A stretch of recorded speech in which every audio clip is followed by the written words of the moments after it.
мора да ги знаете или ќе ги повторам етапите кои што следат. Тоа е техничкиот прием кој што ние треба да го добиеме од изведувачот.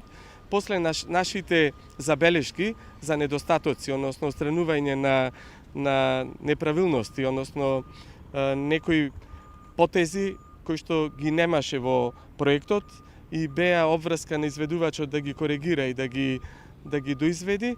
Истече тој рок од 10 дена и веќе иднава недела очекуваме технички прием. Потоа веќе аплицираме кон Министерството за труд и социјала. Според вас за колку време би имал прилеп нова градинка?